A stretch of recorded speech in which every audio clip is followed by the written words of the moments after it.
সংসদের মধ্যে দাঁড়িয়ে চোখের পানি ছেড়ে দিয়ে কান্দে আর বলে, মাননীয় স্পিকার, বাংলাদেশের বর্তমান যিনি প্রধানমন্ত্রী তিনি হলেন তারেক রহমান, তিনি রাষ্ট্রপতি জিয়াউর রহমানের সন্তান, তিনি বেগম খালেদা জিয়ার সন্তান, তিনি হলেন বাংলাদেশের বর্তমান প্রধানমন্ত্রী, তিনিও তো বাংলাদেশের তথাকথিত সেই নির্যাতনের শিকার তিনিও হয়েছেন।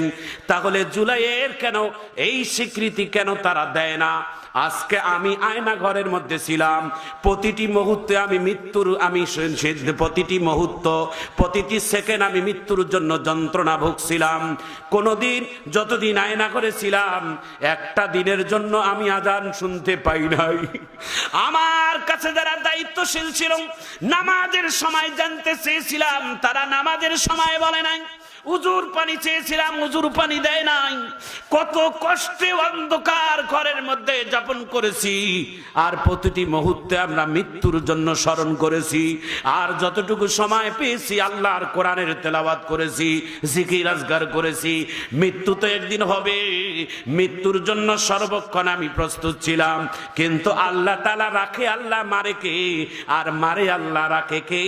এই জুলাই অভ্যুত্থানের ছাত্র আন্দোলনের নামে ছোট্ট ছোট্ট শিশুদেরকে রক্তের বিনিময়ে, স্কুল পড়ুয়া ছাত্ররা যারা রক্তের বিনিময়ে, তারা শহীদের বিনিময়ে আল্লাহ এই দেশটাকে স্বাধীন করেছেন দ্বিতীয়বার। একটু চিৎকার দিয়ে জোরে বলুন ঠিক কিনা?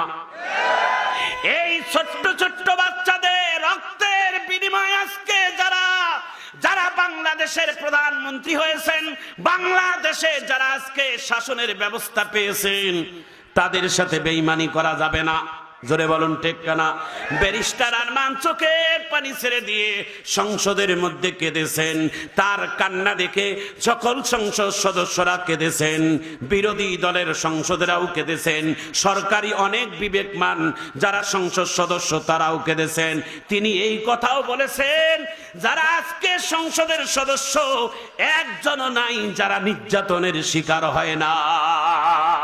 তো হুজুরের কথাগুলো নিশ্চয়ই আপনারা শুনতে পাচ্ছেন। হুজুরের কথার মধ্যে অনেক আবেগ ভাই। আসলে এই বাংলাদেশটা দেখেন, এই যে দেশটাকে আবারও স্বাধীন করলো নিজের রক্ত দিয়ে, জীবন দিয়ে, কারো হাত